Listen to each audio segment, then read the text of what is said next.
le jour où elle refusa la même histoire. Dans sa première vie, Clara Morel avait dit oui à Antoine Delmas, et ce oui l'avait conduite à perdre ses rêves, ses amis, sa voix, puis presque sa vie.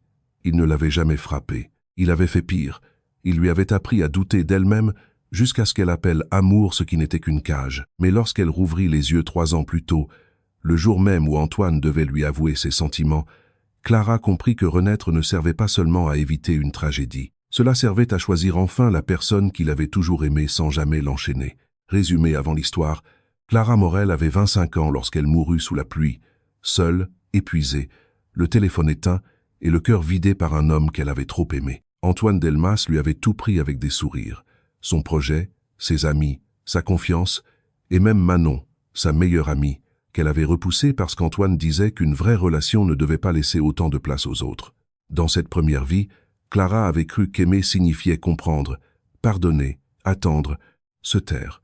Elle avait compris trop tard que l'amour qui exige votre disparition n'est pas un amour, mais une possession. Lorsqu'elle se réveilla dans sa chambre d'étudiante, 3 ans avant sa mort, elle découvrit un message d'Antoine l'invitant à dîner.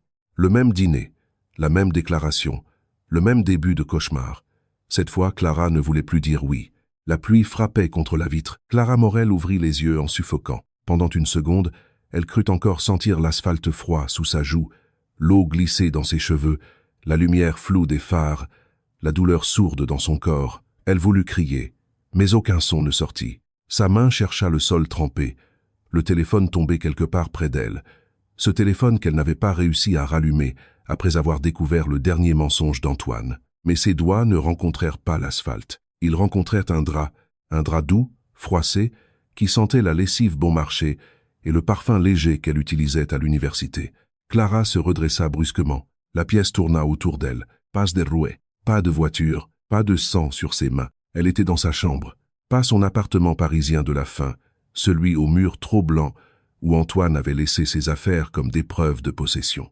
Non, c'était sa chambre d'étudiante à Lille, dans la colocation qu'elle partageait autrefois avec 2 filles en master de communication. Les murs couverts de photos, la guirlande lumineuse au-dessus du bureau, les carnets de projets empilés près de l'ordinateur, le vieux fauteuil jaune que Manon avait trouvé dans une brocante et porté sur 3 étages, en jurant qu'un jour il deviendrait l'objet le plus moche et le plus indispensable de ta vie. Clara porta une main à sa bouche. Le fauteuil était là, la guirlande était là, son appareil photo instantané était là, et sur le bureau, posé à côté d'une tasse froide, son agenda ouvert affichait une date impossible, jeudi 8 novembre. 3 ans plus tôt, Clara resta immobile. Son cœur battait si fort qu'elle entendait presque le sang dans ses oreilles. Elle chercha son téléphone. Il était sous l'oreiller. Elle l'attrapa, les mains tremblantes. L'écran s'alluma. Jeudi 8 novembre. Tin hat muy bay. Elle relut la date. 1 fois, 2 fois. Puis elle se leva en titubant et courut jusqu'au miroir fixé à la porte de l'armoire. Le visage qui la regarda n'était pas celui de la femme morte sous la pluie. C'était le visage de Clara à 22 ans. Plus rond, plus reposé, les yeux encore clairs malgré les cernes d'étudiante, les cheveux châtains coupés aux épaules, la bouche légèrement entr'ouverte de panique. Elle toucha ses joues, son cou, ses bras. Aucune cicatrice, aucune trace de l'accident. Elle était revenue. Le mot ne venait pas tout de suite. Il se forma lentement dans son esprit, comme une phrase trop grande pour être acceptée. Revenue, avant Antoine, avant la première promesse, avant les premières excuses, avant les premiers « tu exagères »,« tu es trop sensible »,« tu dramatises »,« je dis ça parce que je t'aime », avant le projet volé, avant Manon qui pleurait dans un café en disant « je ne peux plus te regarder disparaître pour lui, Clara », avant la solitude, avant la pluie. Clara recula jusqu'au lit et s'y assit lourdement. Son téléphone vibra. Elle sursauta. Antoine Delmas. Son nom s'afficha à l'écran comme une porte vers l'enfer. On dîne ensemble ce soir. J'ai quelque chose d'important à te dire. 20 H. Le verre bleu. Tu vas aimer.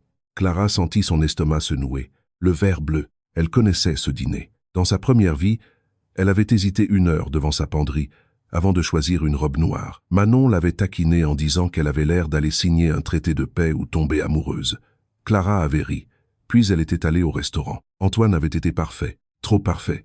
Il avait choisi une table près de la fenêtre, commandé son dessert préféré alors qu'elle ne se souvenait pas lui en avoir parlé, posé une main sur la sienne et dit d'une voix douce « Clara, avec toi j'ai l'impression de devenir meilleure. » Elle avait fondu. Il avait ajouté qu'il ne voulait plus perdre de temps, qu'il savait reconnaître les choses rares qu'elle était différente des autres filles, plus profonde, plus vraie. Il avait embrassé sa main. Elle avait cru voir l'avenir. En réalité, c'était le premier verrou. Après ce soir-là, Antoine avait commencé à occuper tout l'espace. D'abord par amour, puis par inquiétude, puis par jalousie, puis par contrôle. Il ne disait jamais « Je t'interdis ». Il disait « Je ne me sens pas respecté quand tu fais ça ». Il ne disait jamais « Éloigne-toi de Manon ». Il disait « Je trouve étrange que ta meilleure amie ait autant besoin de toi. Tu ne vois pas qu'elle t'empêche d'avancer ?» Il ne disait jamais « Abandonne ton projet ». Il disait « Si tu m'aimes vraiment, tu comprendras que mes rêves doivent passer avant les tiens, juste pour le moment ». Juste pour le moment avait duré 3 ans. Clara regarda le message. Ses doigts tremblaient. Dans sa poitrine, 2 femmes se faisaient face. Celle de 22 ans, qui avait encore envie d'être choisie par Antoine, d'être vue, aimée, désirée, et celle qui était morte sous la pluie, avec la certitude d'avoir confondu l'amour avec sa propre disparition. Le téléphone vibra encore. « Antoine, tu es réveillé ? Ne me fais pas attendre toute la journée, mystérieuse Clara. » Elle relut le message. Avant, elle aurait souri. Aujourd'hui, elle entendait déjà le reproche caché sous le charme. « Ne me fais pas attendre », comme si son temps à lui était déjà plus important que le sien. Clara inspira. Ses doigts tapèrent lentement. « Je ne peux pas dîner ce soir. » Elle s'arrêta. C'était trop faible, trop poli. Elle effaça, recommença. « Non, Antoine, je ne viendrai pas ce soir. » Elle fixa la phrase. Son cœur cognait. Dire non à un homme qui n'avait encore rien fait dans cette vie semblait presque injuste. Mais son corps se souvenait, son esprit se souvenait. Son avenir se souvenait. Elle envoya, pendant quelques secondes, rien. Puis 3 petits points apparurent, disparurent. Revinrent. Antoine. Pardon? Clara ne répondit pas. Antoine, tu as déjà quelque chose de prévu? Antoine. Clara, c'est important. Antoine, tu peux au moins me dire pourquoi? Elle posa le téléphone face contre le lit. Ses mains tremblaient plus fort maintenant.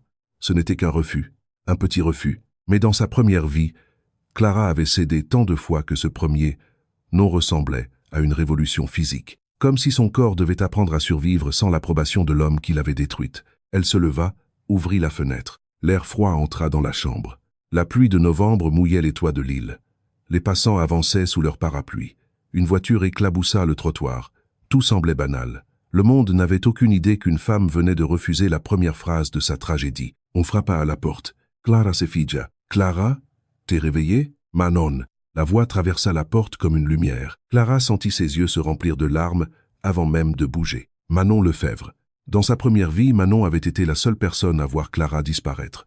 Pas tout de suite, pas brutalement, mais elle avait vu les petits signes. Clara qui annulait les cafés, Clara qui répondait moins vite, Clara qui arrêtait de parler de son projet de documentaire, Clara qui disait « Antoine n'aime pas trop quand », en prétendant que ce n'était pas grave. Manon avait essayé, d'abord doucement, puis plus clairement, puis avec colère. Et Clara, influencée par Antoine, l'avait repoussée. « Tu es jalouse ». Cette phrase, Clara la revoyait encore. Le visage de Manon, blême, ses yeux blessés, son silence, puis sa voix, peut être que je suis jalouse de la place qu'il prend, oui. Mais surtout, je suis terrifiée de te voir t'effacer pour lui. Clara n'avait pas compris, ou plutôt elle n'avait pas voulu comprendre. Elle ouvrit la porte. Manon était là, un gobelet de café dans une main, un croissant dans l'autre, ses cheveux courts encore humides de pluie, un grand manteau bleu trop large sur les épaules. Elle avait 22 ans, elle aussi. Son visage était plus jeune que dans les souvenirs douloureux de Clara, plus ouvert, pas encore marqué par les nuits où elle avait pleuré une amie qui ne voulait plus être sauvée. « J'ai apporté ton carburant officiel, » dit Manon, « parce que tu as un cours à 11 heures et que ton réveil a sonné environ 12 fois, ce qui prouve que tu as encore essayé d'étudier jusqu'à 2 heures du matin comme une héroïne tragique. » Clara ne répondit pas. Elle la regardait, simplement. Manon fronça les sourcils. « Ça va ?» La question brisa quelque chose. Clara se jeta dans ses bras. Le café faillit tomber. « Ouah !» « Clara ?» Manon réussit à poser le gobelet sur l'étagère du couloir avec un réflexe miraculeux, puis referma ses bras autour d'elle. « Qu'est-ce qui se passe ?» Clara s'accrocha à elle. Elle sentit l'odeur familière de Manon. Pluie, café, lessive, un parfum boisé très léger. Cette odeur qu'elle avait oubliée pendant des années parce qu'Antoine disait que Manon prenait trop de place, que leur relation était malsaine, que Clara devait choisir ses priorités. Mon Dieu, comme elle avait été stupide. Non, pas assez stupide, perdue, affamée d'amour. Et Antoine avait su nourrir cette faim juste assez pour la rendre dépendante. « Clara, tu me fais peur », murmura Manon. Clara recula enfin. Ses joues étaient mouillées. Manon posa les deux mains sur ses épaules. Qu'est-ce qu'il y a? Quelqu'un t'a fait quelque chose? Clara eut un rire brisé. Pas encore. Manon plissa les yeux. Réponse très peu rassurante. Clara essuya ses larmes. Je suis désolé. De pleurer? Clara, tu sais que tu as le droit d'être un être humain avant midi. Cette phrase si simple lui fit presque plus mal que tout le reste. Tu as le droit. Manon lui avait toujours donné des droits. Le droit de ne pas répondre. Le droit de changer d'avis. Le droit d'être fatigué. Le droit de ne pas être jolie. Le droit d'échouer. Le droit de ne pas vouloir expliquer tout de suite. Antoine, lui, transformait chaque droit en preuve de manque d'amour. Clara la laissa entrer. Manon posa le croissant sur le bureau, regarda la chambre, puis son regard tomba sur le téléphone, retourné sur le lit. « C'est Antoine ?» Clara se raidit. Manon le vit. « Je ne vais pas fouiller. » « Je demande. » Clara prit le téléphone et le tendit à Manon. « Laisse. » Manon hésita. « Tu es sûre ?» ?»« Oui. » Elle lut les messages. Son visage changea à peine, mais Clara la connaissait assez pour voir une ombre passer dans ses yeux. « Tu as dit non. »« Oui. » ?»« C'est bien. » Clara la regarde. « Tu ne vas pas me demander pourquoi ?» Manon lui rendit le téléphone. « Si tu veux me le dire, tu me le diras.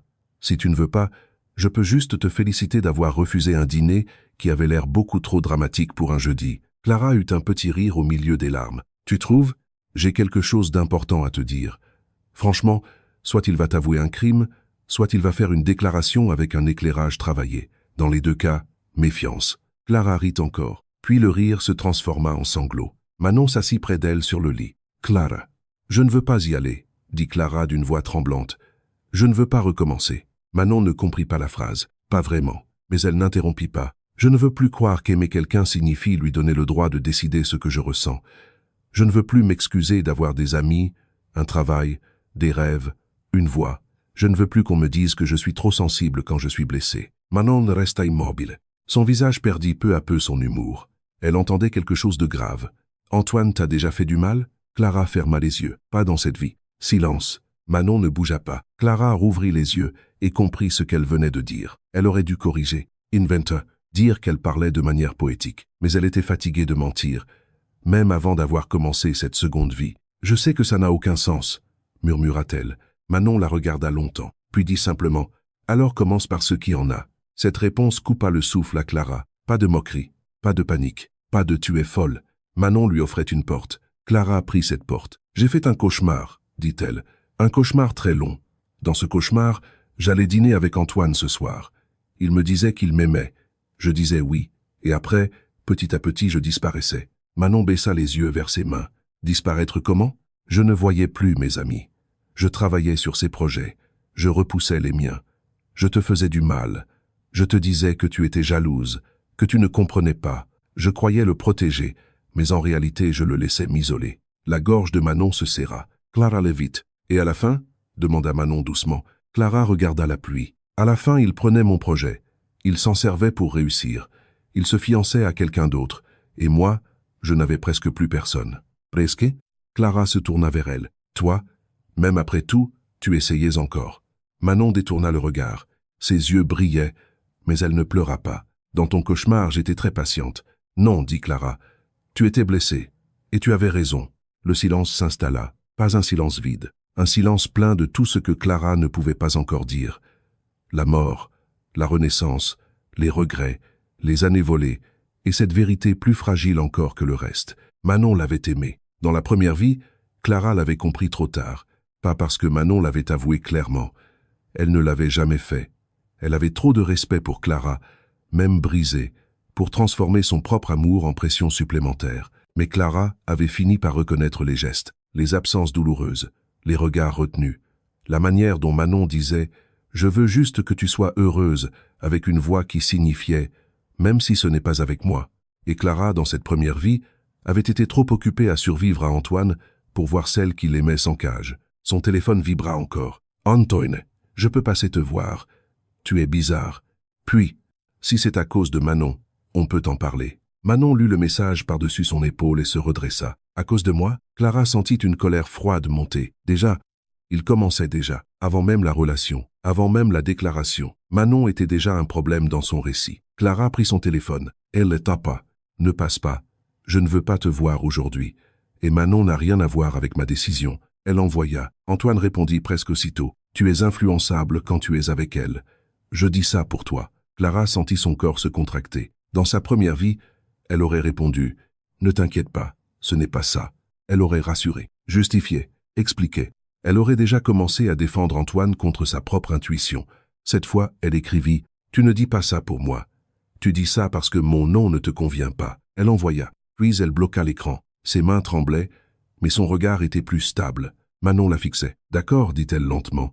Je ne sais pas ce qui t'est arrivé entre hier soir et ce matin, mais cette version de toi mérite un café chaud. » Clara eut un rire faible. « Je crois que je vais avoir besoin de plus qu'un café. On commence par ça. » Les révolutions émotionnelles se digèrent mieux avec de la caféine. Elles s'assirent par terre, dos au lit, comme elles le faisaient autrefois pendant les nuits de révision. Manon lui tendit le gobelet. Clara le prit avec les deux mains. La chaleur lui fit du bien. « Tu avais cours photo ce matin ?» demanda Clara. Manon haussa les épaules. « Oui, mais j'ai vu ta tête à travers la porte et j'ai décidé que la composition en lumière naturelle pouvait attendre. Tu ne devrais pas rater pour moi. Je ne rate pas pour toi. Je choisis de rester 20 minutes avec quelqu'un qui tremble en pyjama devant un téléphone toxique. » Clara baissa les yeux. « Tu vois déjà qu'il est toxique ?» Manon resta silencieuse, puis dit « Je vois qu'il aime bien que les choses aillent dans son sens. Je vois qu'il utilise des phrases douces pour poser des crochets. Je vois aussi que tu as peur de lui dire non alors que vous n'êtes même pas ensemble. » Clara serre les gobelettes. « Pourquoi tu ne me l'as jamais dit avant ?» Manon eut un sourire triste. « Parce qu'avant, tu ne l'aurais pas entendu. » La phrase était vraie. Elle entra en Clara comme une lame propre. « Je suis désolée, » murmura-t-elle. Manon tourna la tête. « De quoi ?»« De tout ce que je t'ai fait dans mon cauchemar. »« Clara, je sais que ce n'est pas encore arrivé ici, mais moi, je m'en souviens. » Manon ne répondit pas. Clara continua. « Je t'ai repoussé, je t'ai accusé. J'ai préféré croire quelqu'un qui me réduisait plutôt que quelqu'un qui me disait que je valais plus. Et même si cette version de toi n'a pas vécu tout ça, moi je l'ai fait. Alors je suis désolée. » Les yeux de Manon étaient humides maintenant. Elle regarda le café entre ses mains. « Je ne sais pas comment recevoir des excuses pour quelque chose que je n'ai pas vécu. Tu n'es pas obligé. Mais je peux quand même les garder quelque part. » Clara la regarde. Manon sourit doucement. Au cas où l'univers serait bizarre, un rire tremblant échappa à Clara. « Il est très bizarre. Ça, je l'avais déjà remarqué. » Le reste de la matinée passa dans une sorte de brouillard. Clara alla en cours avec Manon. Elle marcha dans les couloirs de l'école de communication avec une sensation irréelle. Les affiches, les visages, les salles, tout appartenait à un passé qu'elle avait quitté en mourant et retrouvé en se réveillant. Chaque détail semblait porteur d'un avertissement. Là, près des escaliers, Antoine l'avait embrassée pour la première fois devant tout le monde, pour marquer un territoire, avant même qu'elle comprenne qu'elle devenait un territoire. Là, dans le hall, Manon l'avait attendue une nuit après une dispute, un sandwich à la main, parce que Clara avait oublié de dîner. Là, dans la salle 204, Clara avait présenté l'idée initiale de son projet de documentaire sur les femmes invisibles dans les métiers créatifs. 2 ans plus tard, Antoine l'avait transformée en campagne, primée sous son propre nom. Elle regarda ses carnets avec une détermination nouvelle. Cette fois, il ne prendrait rien. À la pause, Antoine apparut. Clara le vit avant qu'il ne l'atteigne. Il avançait vers elle avec cette assurance souple qui, autrefois, l'avait fascinée. Antoine Delmas était beau d'une manière très travaillée, cheveux bruns parfaitement coiffés, manteau long, sourire calme, regard intense. Il donnait l'impression d'écouter mieux que les autres. En réalité, il observait surtout où appuyer. Clara. Manon, à côté d'elle, se tendit légèrement. Clara posa une main sur son propre sac, comme pour s'ancrer. Antoine. Il regarda Manon, puis Clara. On peut parler seul? Avant, Clara aurait suivi, par réflexe, par politesse, par peur de paraître injuste. Cette fois, elle répondit « Non ». Antoine cligna des yeux. Le refus était court, trop court pour qu'il s'y accroche. « Je crois qu'il y a un malentendu », dit-il avec un sourire. « Non ». Son sourire se crispa. « Clara, tu annules un dîner sans explication. Tu m'envoies des messages agressifs et maintenant tu refuses de parler. Ce n'est pas très mature. Voilà. La première morsure, passe violente, presque élégante. Tu n'es pas mature. » Dans sa première vie, Clara aurait cherché à prouver qu'elle l'était. Aujourd'hui, elle dit « peut être ». Antoine resta déstabilisé. « Pardon ? Peut être que tu trouves ça immature. Je peux vivre avec. » Manon baissa la tête pour cacher un sourire. Antoine Levitt. Son regard se refroidit. « Yeah, voice ». Clara sentit la suite arriver avant qu'il parle. « Depuis que tu passes autant de temps avec Manon, tu es différente. » Manon ouvrit la bouche, mais Clara fut plus rapide. « Ne fais pas ça. » Antoine tourna vers elle un regard faussement surpris. « Faire quoi ? Transformer mon choix en influence extérieure ? Parce que tu ne supportes pas qu'ils viennent de moi. Le silence tomba autour d'eux. Quelques étudiants ralentiraient. Antoine perdit une seconde son masque. Une seconde seulement. Mais Clara la vit. Derrière le charme, il y avait l'agacement froid de celui qui appuie sur un bouton et découvre qu'il ne fonctionne pas. Il se pencha légèrement vers elle. « Tu es fatiguée. On en reparlera quand tu seras calmée. » Clara sentit une ancienne peur remonter. « Tu es fatiguée. Tu es trop émotive. Tu n'es pas toi-même. » Le vocabulaire de la cage. Elle inspira. « Non, Antoine. On n'en reparlera pas. Je ne veux pas dîner avec toi. Je ne veux pas commencer quoi que ce soit avec toi. Et je te demande de respecter ça. » Le visage d'Antoine se ferma. Commencer quoi que ce soit. Clara comprit trop tard qu'elle avait révélé qu'elle savait. Il n'avait pas encore déclaré ses sentiments, mais elle ne recula pas. Oui, il la fixa. Tu es vraiment étrange aujourd'hui. C'est possible. Tu vas le regretter. La phrase sortit trop vite, trop vrai. Manon se redressa. C'est une menace? Antoine la regarda avec mépris. Je ne te parlais pas. Clara fit un pas devant Manon. Mais moi je te parle, et je te demande de partir. Cette fois plusieurs personnes regardaient. Antoine s'en rendit compte. Son sourire revint immédiatement, plus faux que jamais. Très bien. Je ne vais pas insister. Je voulais seulement comprendre.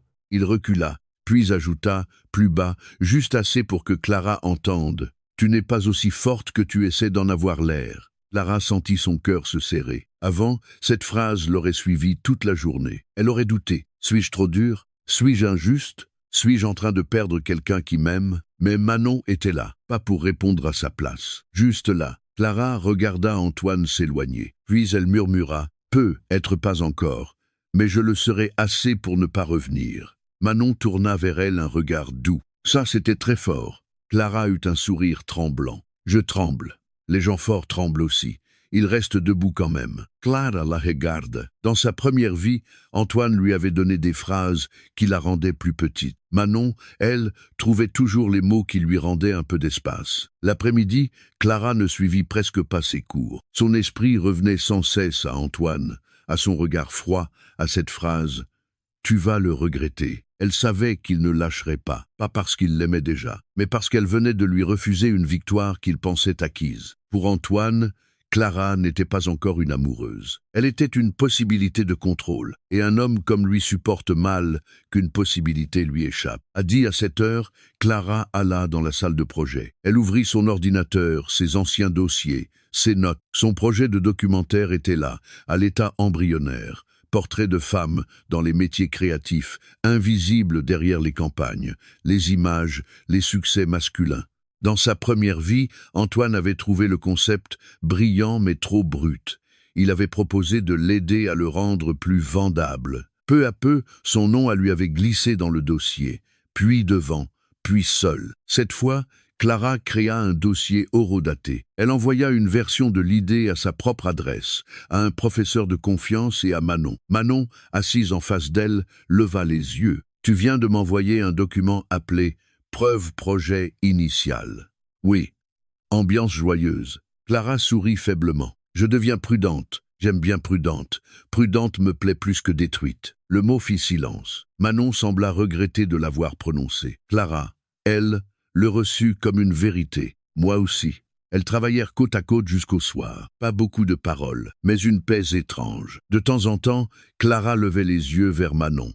Elle la voyait concentrée sur ses photos, sourcils froncés, doigts tachés d'encre, une mèche de cheveux tombant devant son visage. Elle se souvenait de la Manon de l'autre vie, plus fatiguée, plus triste, mais toujours debout au bord de sa ruine. Était-il possible d'aimer quelqu'un rétrospectivement, d'avoir le cœur en retard d'une vie entière? Clara détourna le regard. Non, elle ne devait pas faire cela, pas maintenant.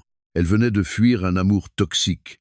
Elle n'avait pas le droit de transformer Manon en refuge, en réparation, en preuve qu'elle pouvait être aimée autrement. Manon méritait mieux qu'une place construite sur les décombres d'Antoine. Mais son cœur, lui, ne résonnait pas aussi proprement. Quand Manon posa une main sur la sienne pour regarder un cadrage, Clara sentit une chaleur douce monter dans sa poitrine. Pas la brûlure anxieuse qu'elle avait connue avec Antoine. Pas cette tension qui demandait « Est-ce qu'il m'aime encore? Est-ce que j'ai fait ce qu'il fallait? Est-ce qu'il va se fâcher ?»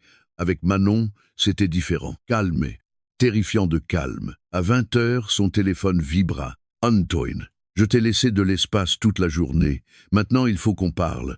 Je n'aime pas cette version de toi. » Clara regarda le message, puis elle éclata, presque de rire. Manon leva les yeux. « Quoi ?» Clara lui tendit le téléphone. Manon lut. Son visage se ferma. « Je n'aime pas cette version de lui. » Clara sourit. Puis elle écrivit. « Alors nous sommes quittes.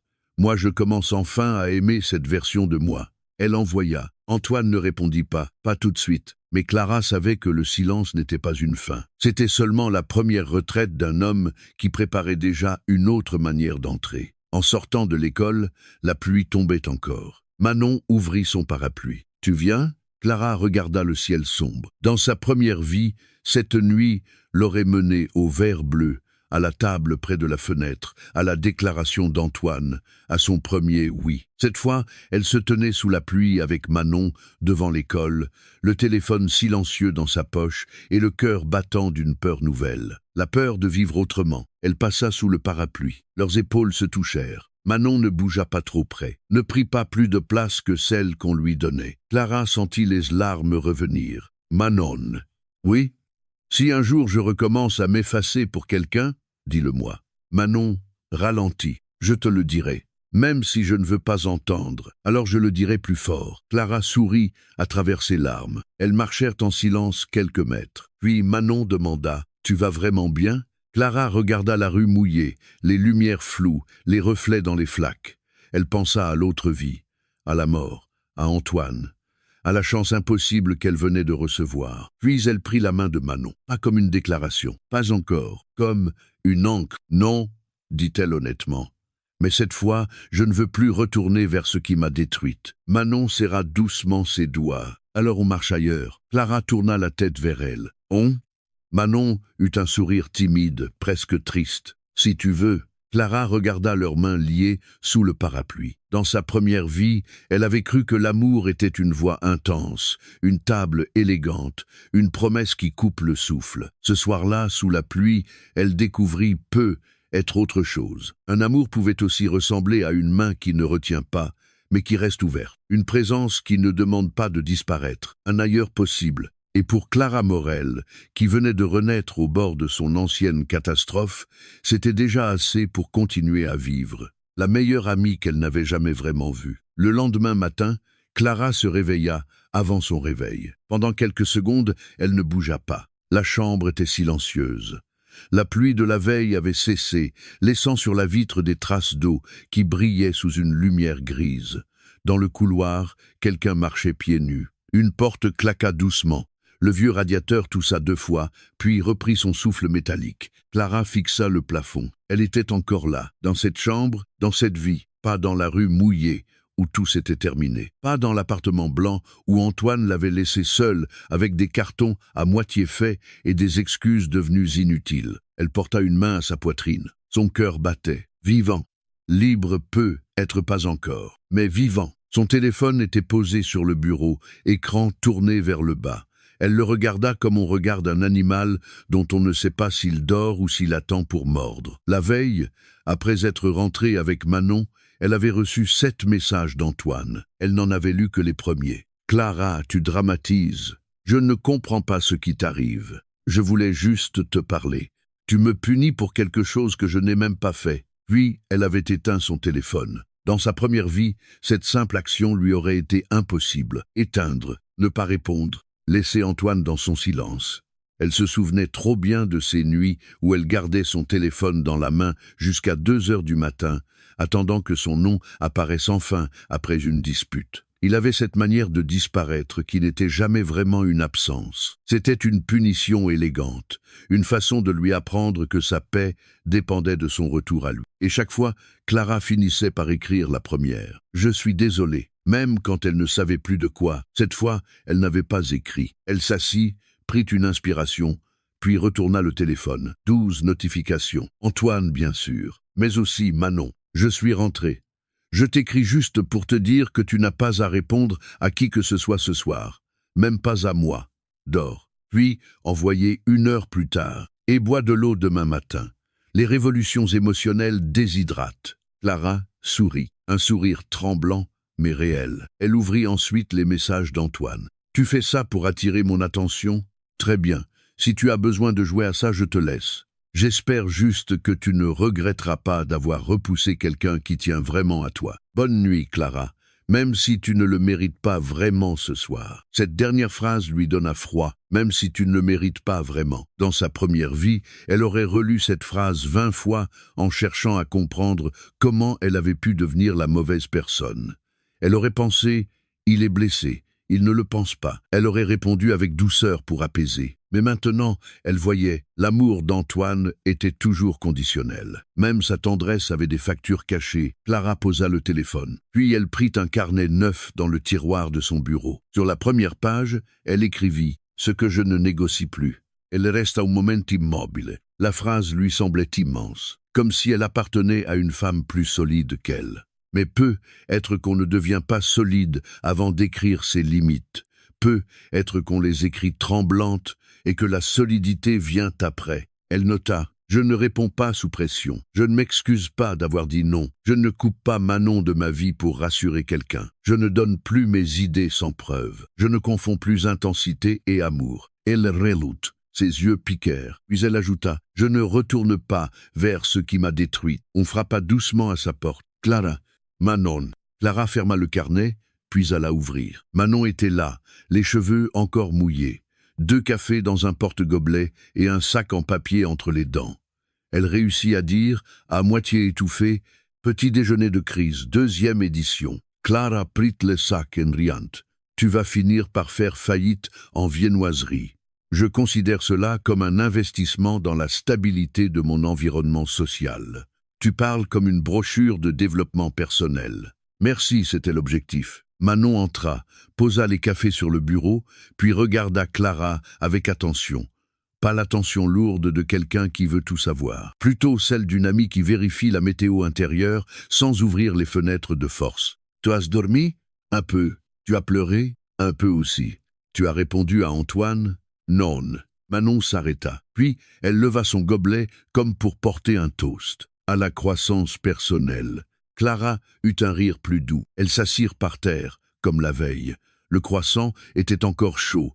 Le café avait ce goût un peu brûlé des machines de quartier, mais Clara le trouva parfait. Manon ne posa pas tout de suite de questions. Elle parla d'un exercice photo qu'elle devait rendre, d'un professeur qui disait « Lumière dramatique toutes les 10 minutes » d'une fille de leur promo qui avait confondu argentique et nostalgie. Clara écouta. Elle se surprit à aimer cette normalité. Dans sa première vie, avec Antoine, chaque moment calme finissait par devenir une préparation à son retour. Même lorsqu'il n'était pas là, il occupait la pièce. Avec Manon, l'absence de pression avait un son, celui d'une amie qui mordait dans un croissant sans lui demander de se justifier. Après un moment, Manon demanda « Tu veux qu'on parle d'hier ou tu veux qu'on fasse semblant de travailler pendant que tu regardes ton carnet toutes les 2 minutes ?» Clara baissa les yeux vers le carnet. « Tu as remarqué? Je suis photographe. » Remarquer est littéralement mon excuse pour vivre. Clara sourit, puis elle tendit le carnet à Manon. « Tu peux lire. » Manon hésita, comme toujours avant d'entrer dans un espace intime. « Tu es sûre? » »« Oui. » Manon prit le carnet. Elle lut la page sans parler. Clara observa son visage. Pas de jugement, pas de surprise excessive, seulement une gravité tendre. Lorsqu'elle termina, Manon referma doucement le carnet. « C'est une bonne liste. Elle me fait peur. Normal. Pourquoi? Parce qu'une limite, au début, ressemble à une perte.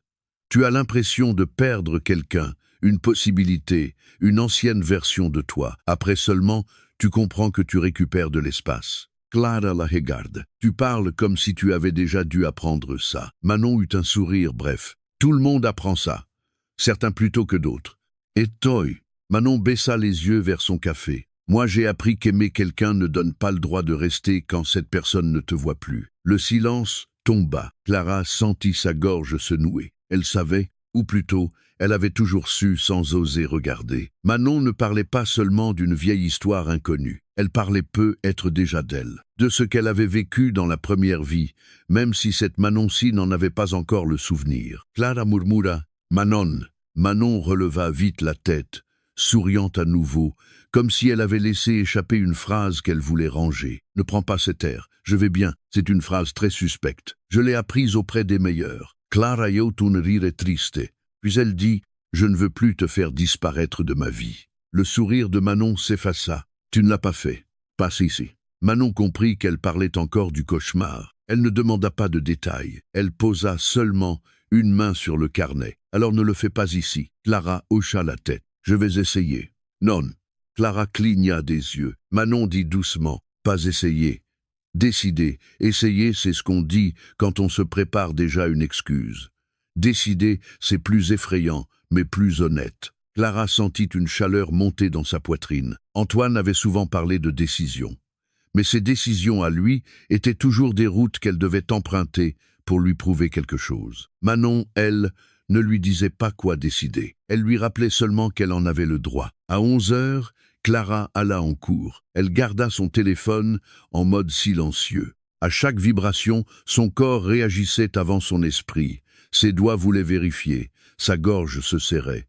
Une petite voix murmurait « S'il est vraiment blessé, s'il pense que tu es cruel, s'il ne te parle plus jamais ?» Puis une autre voix, plus récente, répondait « Et si ce silence était exactement ce dont tu as besoin ?» Dans l'amphithéâtre, Antoine s'assit 2 rangs devant elle. Pas à côté, pas encore. Il choisit une place visible. Il ne se retourna pas tout de suite. Il parlait avec 2 étudiants, souriait, semblait parfaitement tranquille. Dans sa première vie, Clara aurait cherché des signes. Est-il triste, fâché, indifférent? Elle aurait souffert de le voir si calme. Aujourd'hui, elle regarda son dos et pensa « Il joue ». Pas forcément avec cruauté consciente. Peut être qu'Antoine croyait vraiment à ses propres émotions. Peut être qu'il se racontait qu'il était blessé parce qu'elle l'avait rejeté sans raison. Les gens toxiques ne se réveillent pas toujours le matin en décidant de détruire quelqu'un. Certains se sentent simplement autorisés à faire du mal dès que le monde ne leur obéit pas. À la fin du cours, il l'attendit près de la porte. Clara. Elle ralentit. Manon n'était pas là. Elle avait un atelier photo dans un autre bâtiment. Clara sentit l'absence de sa main comme une protection en moins, mais elle ne s'arrêta pas trop près. « Oui ?» Antoine avait changé de stratégie. Fini le ton blessé de la veille. Il semblait fatigué, presque doux. « Je voudrais m'excuser. » La phrase frappa Clara plus durement qu'elle ne l'aurait cru. Dans sa première vie, Antoine savait s'excuser. C'était l'une de ses armes les plus efficaces. Il ne disait jamais simplement pardon. Il enveloppait l'excuse dans une vulnérabilité qui vous donnait envie de le consoler. « Hier, j'ai réagi trop vite, dit-il. J'ai été surpris. Tu comptais beaucoup pour moi, et j'ai eu l'impression que tu me repoussais, sans me laisser une chance de parler. » Clara serra la sangle de son sac. « Je comprends que tu aies été surpris. » Il sembla encouragé. « Je ne voulais pas te mettre la pression. Le dîner, oui, j'avais quelque chose à te dire.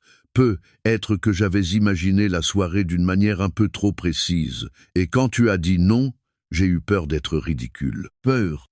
Le mot était bien choisi. Il l'humanisait, il désarmait. Clara sentit son cœur se ramollir malgré elle. Elle connaissait cet Antoine-là, celui qui baissait la voix, qui montrait une faille, qui la poussait à devenir douce avant même qu'elle ait fini d'être blessée. « Je suis désolée si je t'ai blessée, » dit-elle prudemment. Il fit un pas. « Merci. » Puis il ajouta « Mais j'aimerais que tu comprennes aussi mon côté. J'ai senti que Manon avait une influence sur toi, et je sais que tu tiens à elle, mais parfois elle est intense. » Clara sentit le froid revenir. Voilà, la faille ouverte, le crochet glissé. Il ne pouvait pas s'excuser sans replacer Manon dans le problème. « Manon n'a pas décidé pour moi. Je ne dis pas ça. Tu viens de le dire autrement. » Antoine soupira avec tristesse. « Tu vois ? C'est exactement ce que je veux dire. Tu es sur la défensive.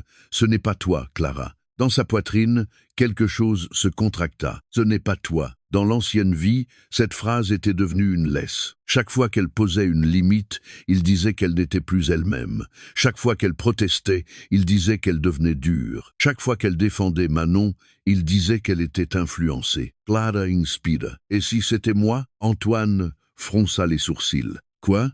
Si cette version de moi qui dit non, qui n'explique pas tout, qui défend son espace, c'était moi aussi. » Il resta silencieux. Elle continua. « Tu aimes peu être une image de moi qui t'écoute, qui te rassure, qui se laisse guider. Mais je ne suis pas seulement cette fille-là. » Antoine la regarda avec une attention plus froide. « Je ne t'ai jamais demandé d'être seulement quoi que ce soit. » Clara faillit rire. Pas de joie, de fatigue, pas encore. Le mot lui échappa. « Antoine se raidit. » Qu'est-ce que ça veut dire pas encore? Clara comprit qu'elle marchait sur un fil. Elle ne pouvait pas lui dire « parce que je t'ai déjà connu, parce que j'ai déjà vécu 3 ans de toi, parce que je connais ton amour comme on connaît une maison incendiée ». Alors elle répondit « ça veut dire que je préfère m'arrêter avant de découvrir jusqu'où ça irait ». Le visage d'Antoine se ferma. Pendant quelques secondes, il ne fut plus doux du tout. Puis il sourit. « D'accord, je vois. Quoi?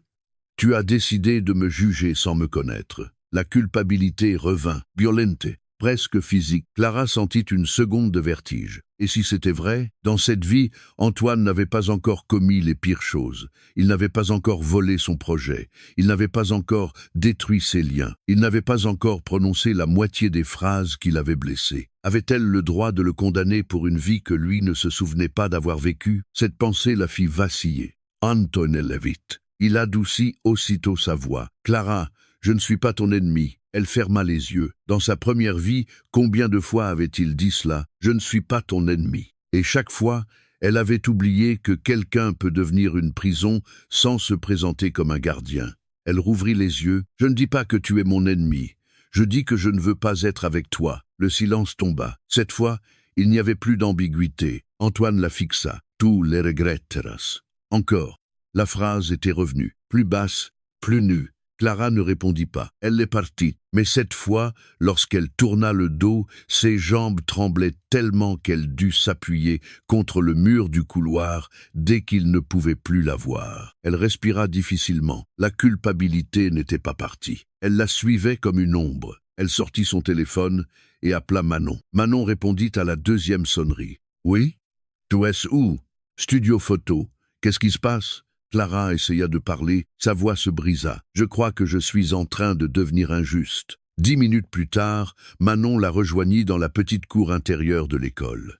Elle arriva essoufflée, appareil photo encore autour du cou, manteau mal fermé. « Explique. » Clara raconte. Pas tout, mais assez. L'excuse d'Antoine, sa douceur, la culpabilité, cette idée terrible, peut être qu'elle le condamnait trop tôt. Manon l'écouta sans l'interrompre. Puis, elle s'assit à côté d'elle sur le banc. « Tu veux mon avis honnête? » « Oui.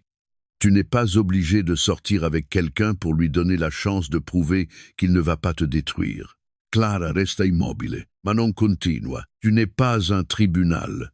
Tu n'as pas besoin d'un dossier complet pour refuser une relation. Si quelque chose en toi dit non, tu as le droit de l'écouter, même si l'autre personne trouve ça injuste, même si elle a l'air sincère, même si elle est blessée. » Clara sentit ses yeux brûler. « Mais s'il souffre vraiment, alors c'est triste. Mais sa souffrance ne devient pas automatiquement ta responsabilité. » La phrase entra en elle lentement, comme un médicament amer. Manon ajouta. « Clara, un amour qui te demande de disparaître n'est pas un amour. » Clara tourna la tête vers elle. La phrase semblait suspendue dans l'air froid. « Répète, » murmura Clara. Manon la regarda. « Un amour qui te demande de disparaître n'est pas un amour. » Cette fois, Clara pleura. Pas comme la veille, pas avec panique, avec reconnaissance, parce que quelqu'un venait de poser des mots simples sur 3 ans de douleur. Elle avait disparu, pour Antoine, pour sa paix, pour son ego, pour ses rêves à lui. Et il avait appelé cela amour. Manon ne la toucha pas tout de suite. Elle attendit, puis demanda « Je peux ?»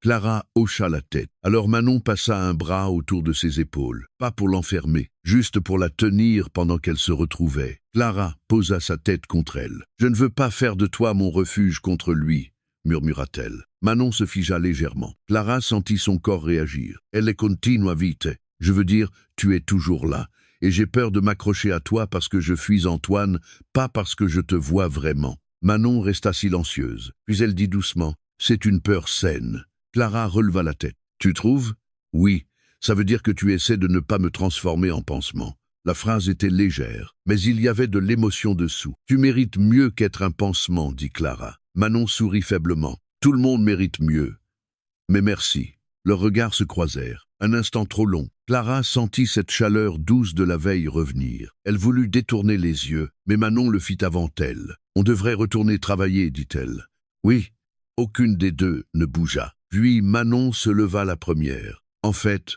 non. On va faire des photos. » Clara cligna des yeux. « Quoi? Tu as passé 2 jours à renaître émotionnellement, à refuser un manipulateur potentiel et à pleurer sur des croissants. Il te faut de l'air. Et moi, j'ai un projet photo à rendre. Tu veux que je sois ton modèle? Je veux que tu portes des cartons, d'abord. Ne romantise pas. Clara éclata de rire. Et ce rire, cette fois, lui sembla appartenir entièrement. L'après-midi, elles partirent dans un quartier ancien de l'île avec l'appareil de Manon, 2 sacs de matériel et un carnet d'idées. Le ciel était bas, gris, magnifique pour les photos. Les façades de briques rouges brillaient encore d'humidité. Des vélos passaient dans les flaques. Des vitrines reflétaient la lumière froide. Manon photographiait les portes, les mains, les silhouettes, les détails que personne ne regardait. Clara l'observait travailler. Dans sa première vie, elle n'avait jamais vraiment vu Manon ainsi. Elle savait qu'elle était photographe, bien sûr. Elle avait aimé certaines de ses images. Mais elle n'avait pas compris la manière dont Manon regardait le monde, avec attention, patience, respect. Elle ne volait pas les visages. Elle attendait qu'ils acceptent d'exister devant elle. « Pourquoi tu photographies toujours les choses un peu abîmées ?» demanda Clara. Manon baissa son appareil. « Parce que les choses parfaites mentent souvent. » Clara sourit. « Et les choses abîmées, elles racontent.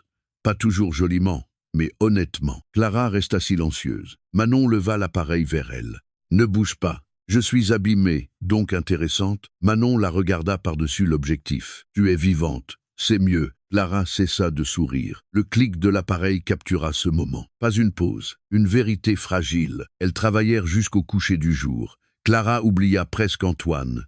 Pas complètement. Son ombre revenait parfois, surtout quand le téléphone vibrait dans sa poche. Mais elle ne regarda pas. À un moment, Manon lui demanda de se tenir devant une vieille porte bleue, le carnet de projet ouvert dans les mains. « Pense à quelque chose que tu ne veux plus perdre, » dit-elle. Clara pensa à sa voix. Manon prit la photo, puis une autre, puis elle baissa l'appareil. « Tu sais, ton projet documentaire. » Clara se raidit. « Quoi? Il est bon. » Clara baissa les yeux vers son carnet. « Tu le penses vraiment? » « Oui. » Antoine disait qu'il était trop brut. Manon eut un sourire sans joie. Les gens qui veulent prendre une idée disent souvent qu'elle a besoin d'eux pour exister. Clara releva la tête. « Tu crois qu'il aurait essayé ?» Manon ne répondit pas tout de suite. « Je crois que tu as raison de la protéger. » Clara serra le carnet contre elle. « Je veux le terminer. Alors termine-le. Et si je n'y arrive pas? Alors tu échoueras sur quelque chose qui t'appartient. C'est déjà mieux que réussir dans l'ombre de quelqu'un d'autre. » Clara sentit cette phrase s'inscrire quelque part. Peut-être que c'était cela aussi. Renaître, pas seulement éviter les douleurs, accepter de risquer ses propres échecs. Le soir, elles allèrent manger des frites dans un petit endroit près de la gare. Rien d'élégant, rien de prévu. Clara avait de la sauce sur les doigts. Manon riait parce qu'un pigeon particulièrement audacieux semblait prêt à organiser un cambriolage alimentaire. Le téléphone de Clara vibra encore. Antoine. Puis un message vocal. Clara le regarda. « Manon ne dit rien. Je devrais écouter, » dit Clara. « Tu peux. Tu penses que je ne devrais pas? Je pense que tu dois savoir pourquoi tu veux le faire. » Clara posa le téléphone sur la table. « Parce que j'ai peur qu'il soit triste. » Manon hocha la tête. « D'accord. C'est une mauvaise raison? C'est une raison qui te rend vulnérable. » Clara écouta quand même. La voix d'Antoine sortit du haut-parleur. Douce, basse, presque brisée. « Clara, je ne sais pas comment on en est arrivé là. Je voulais juste dire quelque chose de beau hier. Peut-être que je m'y suis mal pris. Peut-être que j'ai été maladroit. Mais je pensais que tu me connaissais assez pour ne pas me traiter comme quelqu'un de dangereux. Je suis rentré chez moi et je me sens idiot. Je ne comprends pas comment tu peux me fermer la porte sans même m'avoir laissé essayer. Si c'est vraiment ce que tu veux, je respecterai. Mais sache que tu me fais beaucoup de mal. » Le message se termina. Clara resta immobile. Chaque mot avait été choisi pour la ramener. Je voulais quelque chose de beau. Je suis maladroit. Tu me fais mal. Je respecterai. Mais le poison le plus efficace ne ressemble jamais à du poison. Il ressemble à une tristesse que vous vous sentez obligé de réparer. Manon regardait ses frites. Elle ne dit rien. Clara attendit, puis elle demanda « Tu ne vas pas commenter ?» Manon leva les yeux. « Si je commande trop vite, tu risques de penser que je veux décider pour toi. » Clara sentit son cœur se serrer. Antoine aurait déjà parlé. Il aurait occupé l'espace. Il aurait interprété ses émotions à sa place. Manon, elle, se retenait pour lui laisser sa pensée. « Je veux ton avis, » dit Clara. Manon prit une inspiration. « Je pense qu'il ne te demande pas pardon pour t'avoir mise sous pression. Il te demande de le rassurer parce que ta limite le fait souffrir. Clara ferma les yeux. C'était exactement cela. Manon ajouta « Mais tu peux avoir de la compassion pour sa souffrance sans lui redonner accès à toi. » Clara ouvrit les yeux. Elle prit son téléphone. Ses doigts tremblaient moins qu'elle ne l'aurait cru. Elle écrivit « J'entends que tu souffres, mais ma décision ne change pas. Je ne veux pas commencer une relation avec toi. Je te demande de ne plus insister. » Elle envoya, puis elle coupa les notifications d'Antoine. Pas bloqué. Pas encore, mais réduire le bruit, c'était déjà une victoire. Manon leva son verre d'eau. À la version de toi qui écrit des messages très clairs. Clara leva les siennes. À celle qui tremble quand même. Elle a le droit. Elles trinquèrent. Ce soir-là, Clara rentra tard. La coloc était calme. Elle retira ses chaussures, posa son carnet sur le bureau et accrocha au mur l'une des photos imprimées rapidement par Manon. Elle devant la porte bleue, le carnet dans les mains, le visage encore inquiet, mais les épaules droites. Elle resta longtemps à la regarder. Cette fille-là n'était pas guérie. Elle n'était pas forte d'un coup. Elle n'était pas prête à aimer sans peur. Mais elle était revenue à elle-même. Un peu. Son téléphone vibra une dernière fois. Un message de Manon, la photo en version numérique. Puis, pour ton dossier.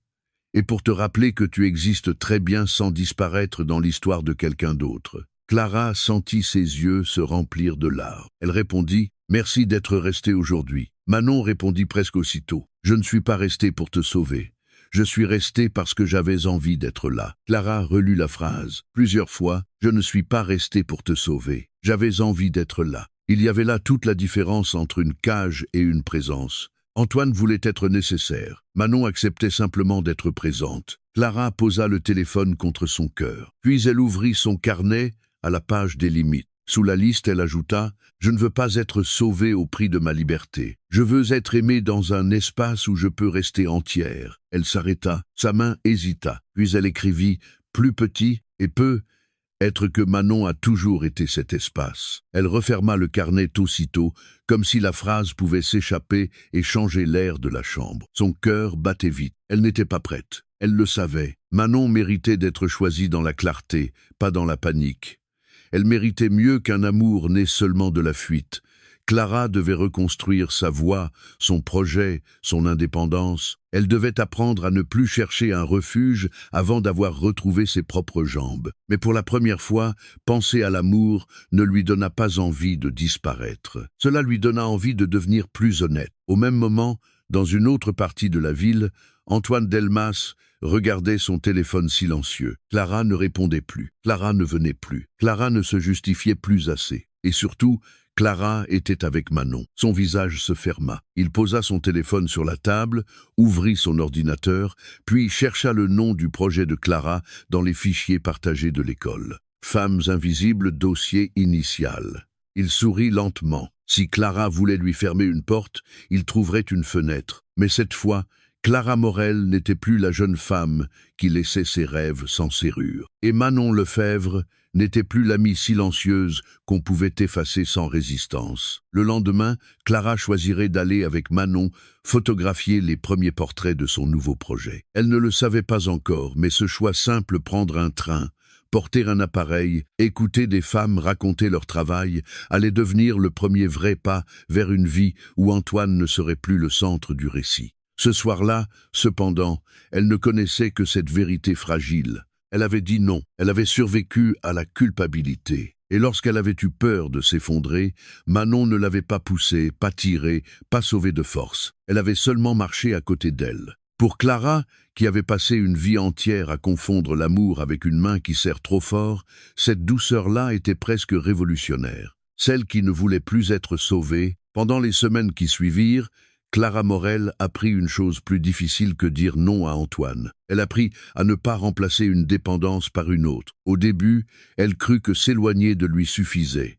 Après tout, elle ne répondait presque plus à ses messages. Elle ne cherchait plus son regard dans les couloirs. Elle ne relisait plus ses stories vagues comme des oracles destinés à la blesser. Elle ne courait plus derrière ses silences. Elle ne s'excusait plus d'avoir respiré sans lui. C'était déjà énorme, mais ce n'était pas encore la liberté. La vraie liberté commençait dans des endroits beaucoup plus discrets. Dire à Manon « Je vais travailler seule ce soir », aller au cinéma sans inviter personne, manger sans vérifier si quelqu'un avait besoin d'elle, refuser un appel de sa mère parce qu'elle était fatiguée, dormir au lieu de prouver qu'elle méritait sa chance, finir un texte sans le montrer immédiatement à Manon pour recevoir une confirmation, ne pas confondre encouragement et permission. Chaque geste semblait minuscule. Mais pour Clara, qui dans sa première vie avait organisé son existence autour des émotions d'Antoine, ces gestes étaient des révolutions silencieuses. Elle avait longtemps cru que l'amour se mesurait au nombre de fois où l'on se rend disponible. Désormais, elle découvrait que l'amour sain pouvait aussi survivre à la distance, au silence, à l'espace personnel. Manon n'avait pas besoin qu'elle réponde tout de suite. Manon n'exigeait pas d'être rassurée si Clara travaillait seule. Manon ne transformait pas une limite en preuve de rejet, et cela déstabilisait Clara presque autant que la violence douce d'Antoine. Un soir, alors qu'elle travaillait dans la salle de projet, Clara ferma brusquement son ordinateur. Manon leva les yeux. « Problème ? » ?»« Non. Ton visage dit autre chose. » Clara hésita. « Je crois que je vais rentrer. » Manon regarda l'heure. « Il est 20 heures. »« Je sais. Tu es malade ? » ?»« Non. »« Tu veux éviter quelque chose ?» Clara eut un petit sourire. « Peut être. » Manon posa son stylo. « Moi ?» La question fut directe. Clara sentit son cœur se serrer. « Pas toi. Ce que je ressens quand je suis avec toi. » Manon ne répondit pas tout de suite. Elle baissa les yeux vers les photos étalées entre elles. Samira dans son atelier, une maquilleuse de théâtre qui réparait une perruque, une monteuse son dans une petite cabine bleutée, une assistante de production portant 3 cafés et un casque audio. « Tu veux de l'espace ?» dit Manon. « Oui, d'accord. » C'était tout. Pas de blessure théâtrale, pas de questions pleines de sous-entendus, pas de « je comprends » avec une voix qui ne comprenait pas. Juste d'accord. Clara sentit presque les larmes monter. « Tu ne m'en veux pas ?» Manon la regarda doucement. « J'aurais préféré passer la soirée avec toi, mais je ne veux pas que tu restes parce que tu as peur de ma réaction. » La phrase était si simple qu'elle en devint bouleversante. Clara prit son manteau. « Merci. » Clara, elle se retourna. Manon lui sourit à peine. L'espace, ce n'est pas disparaître. C'est juste respirer plus large. Clara hocha la tête. Cette nuit-là, elle rentra seule sous la pluie fine, sans musique, sans téléphone à la main, sans message à envoyer pour expliquer chacun de ses mouvements. Elle s'arrêta devant la vitrine fermée d'une librairie, regarda son reflet dans le verre et ne reconnut pas immédiatement la jeune femme qui lui faisait face. Elle n'était pas guérie, mais elle n'avait plus l'air perdu. Le comité de bourse créative approchait. Le projet Femmes Invisibles avait grandi vite. Trop vite, parfois, pour que Clara y croie. Elle avait déjà réalisé 4 portraits, 3 entretiens longs, un dossier visuel avec Manon et une note d'intention de 20 pages. Madame Renaud, sa professeure, avait relu la dernière version avec un sérieux qui avait fait trembler Clara. « C'est plus qu'un projet d'école », avait-elle dit. « Si vous le défendez bien, vous pouvez obtenir le financement. » Clara avait souri, puis avait passé le reste de la journée à avoir peur de réussir. C'était étrange. Dans sa première vie, elle avait surtout connu la peur d'être abandonnée, remplacée, ridiculisée. La réussite, elle semblait appartenir aux autres. Antoine, ses amis brillants, ceux qui parlaient fort dans les réunions. Elle avait eu des idées, beaucoup, mais toujours accompagnées d'un doute qui les rendait faciles à confisquer. Cette fois, elle devait monter sur scène et dire « Ceci est mon regard, ceci est mon travail, ceci mérite d'exister ». Ces phrases semblaient presque plus difficiles que dire non à Antoine. Manon l'aidait sur la partie visuelle, mais Clara avait insisté pour rédiger seule le cœur du dossier. Pas parce qu'elle ne faisait pas confiance à Manon, justement parce qu'elle lui faisait confiance assez pour ne pas l'utiliser comme béquille. Un après-midi, Madame Renaud les convoqua toutes les deux. La professeure, une femme aux cheveux gris courts et au regard aigu, posa le dossier imprimé sur son bureau. « Il y a un problème. » Clara sentit son estomac tomber. Manon se redressa. « Quel problème ?» demanda Clara. Madame Renaud tourna l'écran de son ordinateur vers elle. Un document était ouvert. Titre. Celle qu'on ne voit pas, proposition de campagne documentaire. Auteur. Antoine Delmas. Clara cessa de respirer. Le titre était différent. Plus lisse.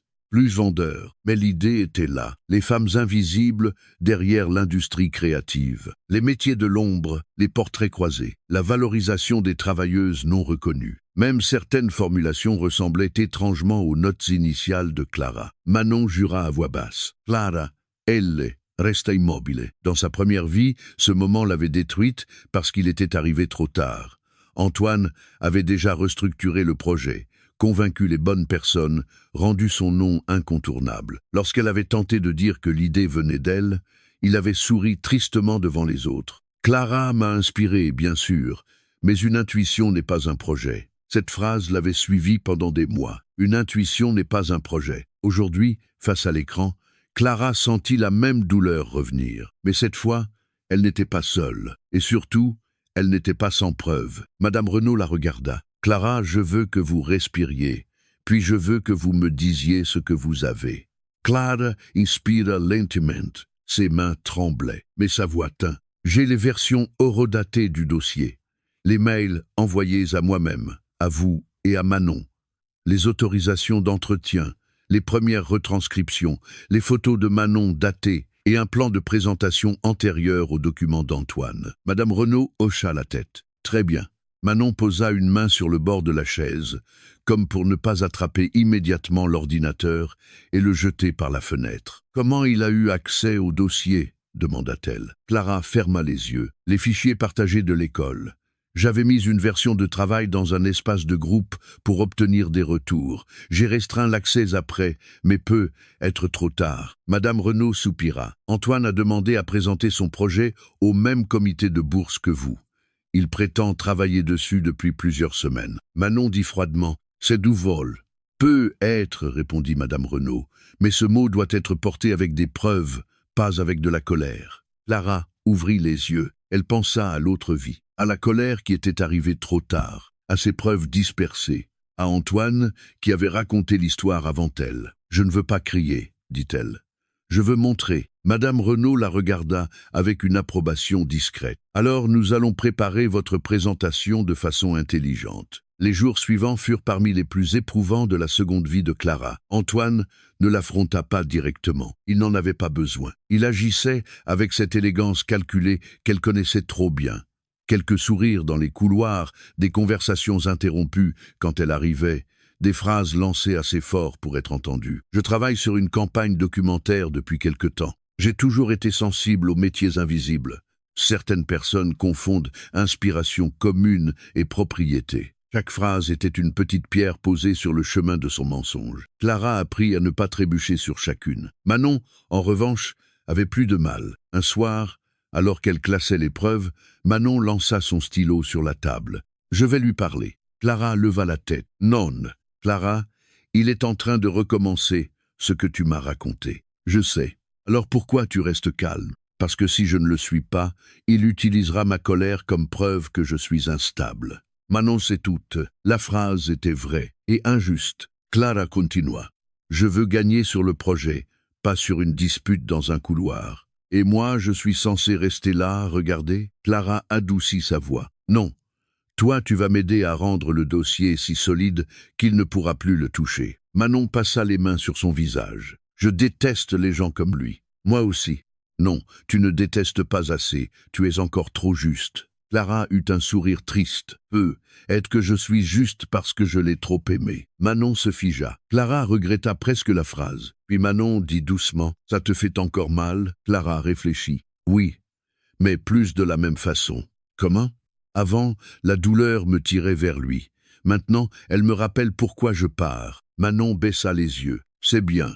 Chez toi ? Ça veut dire quoi ? Que je suis fier de toi, mais que je ne veux pas le dire trop dramatiquement. » Clara rit doucement. La tension se relâcha, mais seulement un peu. Le comité de bourse eut lieu dans une salle claire au dernier étage de l'école. 10 projets étaient présentés, des professeurs, des professionnels de la communication, 2 représentants d'une fondation culturelle et un responsable municipal composaient le jury. Les étudiants attendaient dans le couloir, dossiers à la main, visage tendu. Antoine arriva en costume sombre, trop élégant pour l'occasion. Il salua plusieurs personnes, sourit à Madame Renaud, puis croisa le regard de Clara. Il s'approcha. Manon, à côté d'elle, se raidit. « Clara, dit-il doucement, Je voulais te souhaiter bonne chance. Merci. Il regarda le dossier qu'elle tenait. J'espère que tu ne prendras pas personnellement certaines ressemblances entre nos projets. Tu sais comment ça se passe dans la création. Les idées circulent. Clara soutint son regard. Les preuves aussi. Son sourire se figea. Pardon? Bonne chance, Antoine. Elle détourna les yeux. Il resta une seconde de trop, puis partit. Manon murmura. Je veux vraiment casser une chaise. Clara répondit. Après la présentation. Promise? Non. Elles furent appelées après 2 autres projets. Antoine devait passer juste avant elle. Clara comprit immédiatement la stratégie. S'il présentait d'abord, il installerait son récit. Elle aurait l'air de répéter, de réagir, de s'approprier ce qui, dans l'esprit du jury, aurait déjà été lié à lui. Elle sentit la peur remonter. Madame Renaud, assise au fond, croisa son regard, lui fit un signe très léger. « Respirez ». Antoine entra en scène avec assurance. Il présenta « Celle qu'on ne voit pas », comme une campagne documentaire moderne sur la beauté des métiers cachés. Il parlait bien, trop bien. Sa voix était posée, son sourire mesuré.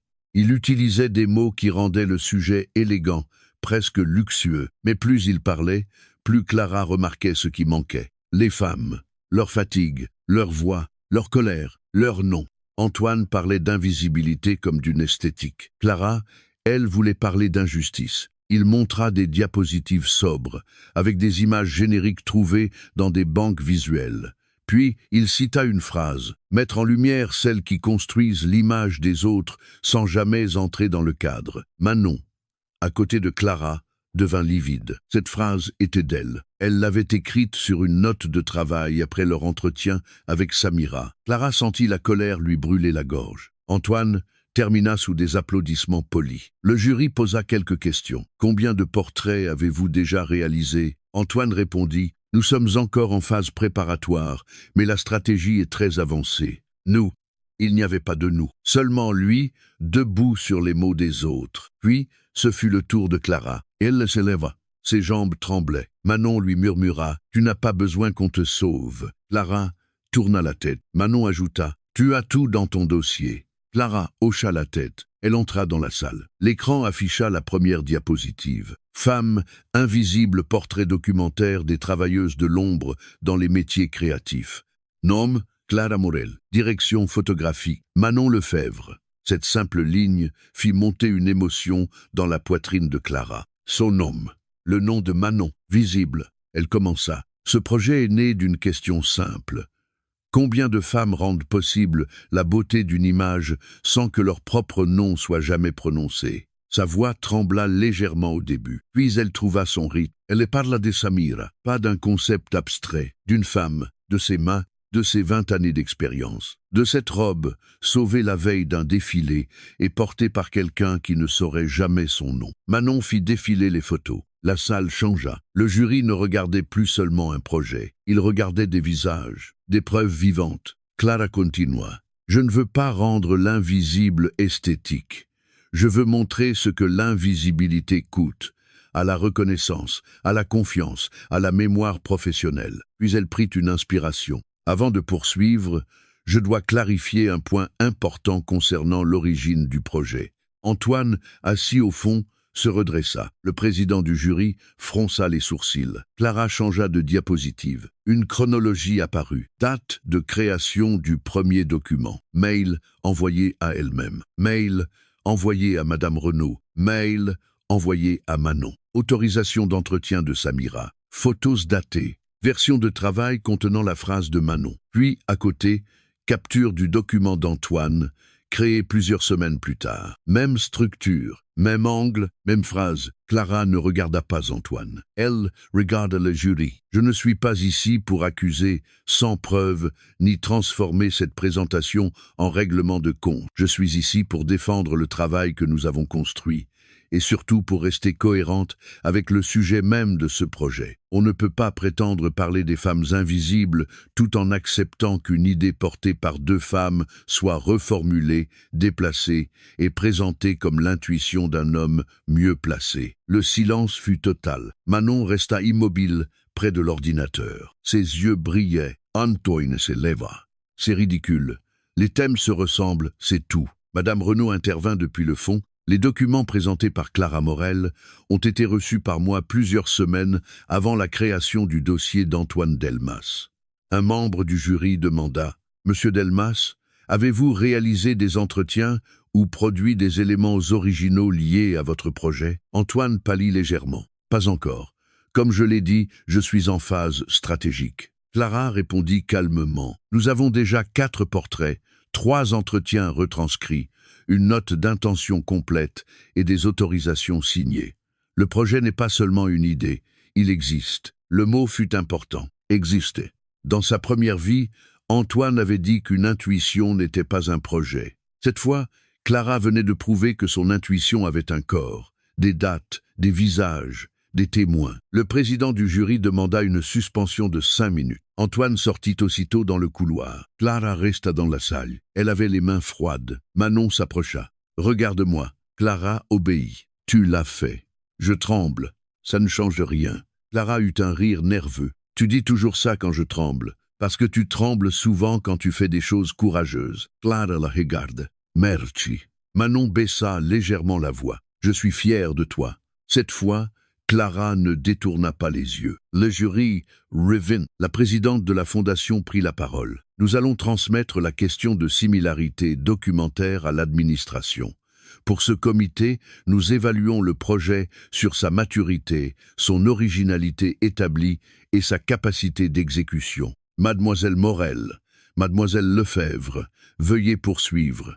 Mademoiselle Morel, Mademoiselle Lefebvre, pas Antoine, pas inspiration commune, pas idée qui circule. Elle, Clara reprit la présentation. Sa voix ne trembla plus. Elle parla des prochaines étapes, 5 portraits supplémentaires, une exposition photographique, un cours documentaire pilote, des ateliers dans les écoles de communication sur la reconnaissance du travail invisible. Elle expliqua le budget. Manon présenta la direction visuelle. Au début, sa voix était basse, puis elle s'affermit. Elle parla du cadrage, du choix de ne pas esthétiser la précarité, de photographier les femmes au travail sans les réduire à leur fatigue. Clara l'écouta, bouleversée. Manon n'était pas seulement celle qui la soutenait. Elle était une artiste, une pensée, une force. Et Clara se demanda comment elle avait pu passer une vie entière à ne pas voir pleinement la personne qui se tenait si près d'elle. La présentation se termina. Les questions furent nombreuses, exigeantes, mais justes. Clara répondit. Manon compléta. Elles ne furent pas parfaites, mais elles furent présentes. En sortant, Clara croisa Antoine dans le couloir. Son visage n'avait plus rien de doux. « Tu es contente ?» demanda-t-il à voix basse. Clara s'arrêta. Manon resta près d'elle. « Non » répondit Clara. « Je suis claire. » Il eut un rire amer. « Tu joues très bien la victime. » Elle le regarda. Dans sa première vie, cette phrase l'aurait détruite. Aujourd'hui, elle vit seulement la stratégie. « Je ne joue plus rien pour toi. » Il s'approcha un peu. « Tu crois qu'elle t'aime vraiment ?» Clara sentit Manon se tendre. Antoine continua. « Manon attend juste que tu sois assez fragile pour la choisir. Elle n'est pas différente de moi. Elle veut seulement prendre ma place. » Cette fois, Clara ne sentit pas la colère. Elle sentit une immense lassitude. « C'est ça ton erreur, » dit-elle doucement. « Tu crois que l'amour est une place à prendre. » Antoine resta silencieux. Manon ne m'a jamais demandé de disparaître pour la rassurer. Elle ne m'a jamais puni d'avoir un monde en dehors d'elle. Elle ne m'a jamais fait croire que ma liberté était une menace pour son amour. Sa voix se brisa un peu, mais elle continua. « Toi, tu n'as jamais voulu m'aimer. Tu voulais être nécessaire. » Le visage d'Antoine se ferma. « Tu regretteras. » Cette phrase encore. Mais cette fois, Clara sourit tristement. « Non, je regrette seulement de t'avoir cru une première fois. » Il ne comprit pas. Il ne pouvait pas comprendre. Elle partit avec Manon. Les résultats du comité furent annoncés le lendemain. Femmes invisibles obtint la bourse créative. Le projet d'Antoine fut retiré de l'examen administratif pour suspicion d'appropriation non autorisée de documents de travail. L'école n'appela pas cela publiquement un vol. Pas encore. Les institutions aiment les mots prudents. Mais tout le monde comprit. Les rumeurs changèrent de direction. Ceux qui avaient murmuré que Clara était influencée par Manon commencèrent à dire qu'Antoine avait peu être exagéré. Ceux qui l'avaient cru triste et noble découvrirent une version moins élégante de son histoire. Clara ne ressentit pas la joie brutale qu'elle avait imaginée. Elle ressentit un grand silence intérieur, comme si une porte venait de se fermer derrière elle, non pas avec violence, mais avec certitude. Le soir, elle retrouva Manon dans la salle de projet. Il n'y avait personne d'autre. Les dossiers étaient encore éparpillés sur la table. Les photos de Samira étaient affichées au mur. Le mail de confirmation de la bourse brillait sur l'écran. Manon tenait 2 canettes de soda. Champagne d'étudiante fauchée. Clara éclata de rire. Très élégant. Nous sommes des artistes subventionnés maintenant. Il faut rester humble. Elles trinquèrent. Puis le silence revint. Manon regarda les photos. Tu as gagné. Clara secoua la tête. On a gagné. Manon sourit. D'accord, on a gagné. Clara posa sa canette. Mais ce n'est pas ça qui me fait le plus de bien. Quoi alors? Clara réfléchit. Je crois que c'est d'avoir parlé sans attendre que quelqu'un vienne me sauver. Manon la regarda doucement. Clara continua. Pendant longtemps, j'ai voulu être sauvée. Par Antoine d'abord. Puis être par toi, sans m'en rendre compte. Je voulais qu'un amour vienne prouver que je valais quelque chose, qu'il répare ce que je n'arrivais pas à tenir seul. Elle prit une inspiration. Mais aujourd'hui, quand j'étais devant le jury, j'ai compris que personne ne pouvait me rendre ma voix à ma place. Tu étais là. Et c'était important. Mais c'est moi qui devais parler. Les yeux de Manon brillèrent. Oui. Clara fit un pas vers elle. Je ne veux plus qu'on me sauve. Manon ne bougea pas. Clara ajouta, plus doucement. Je veux marcher à côté de quelqu'un qui me respecte. Le silence entre elles devint immense. Manon baissa les yeux vers leurs mains, proches, mais pas encore liées. Et tu sais marcher seule? La question n'était pas froide. Elle était tendre, nécessaire. Clara sourit. J'apprends. Alors continue. La réponse fit mal et du bien à la fois. Clara aurait voulu que Manon l'embrasse, ou qu'elle lui dise que tout était enfin simple. Mais Manon, encore une fois, l'aimait trop bien pour transformer une victoire en précipitation. Alors Clara hocha la tête. Je vais continuer. Manon sourit. Et moi, je vais rester dans le paysage. Pas comme une béquille, comme une personne qui a aussi son chemin. Clara eut les yeux humides. J'aime ton chemin. Manon la regarda. 1 seconde, 2. Puis elle dit, la voix un peu tremblante. Moi aussi, j'aime le tien. Elles ne s'embrassèrent pas encore. Mais quelque chose fut dit malgré tout. Quelques jours plus tard, Antoine quitta temporairement le programme, officiellement pour raisons personnelles. Certains continuèrent de le défendre. D'autres cessèrent simplement de prononcer son nom devant Clara. Il lui envoya un dernier message. Tu crois avoir gagné, mais tu as seulement choisi une illusion différente. Clara lut le message. Puis elle le supprima. Elle ne répondit pas. C'était être la réponse la plus puissante de tout. Le soir même, elle ouvrit son carnet. Sur une page blanche, elle écrivit « Je n'ai pas rené pour changer d'amour avant de changer de vie. J'ai rené pour revenir à moi. Ensuite seulement, je pourrai aimer sans me perdre. » Elle posa le stylo, regarda la photo d'elle devant la porte bleue, puis les portraits de Samira, puis le message de Manon, arrivé quelques minutes plus tôt. Premier tournage financé, première vraie liberté. Demain, on commence? Clara répondit. Demain, on commence. Elle sourit.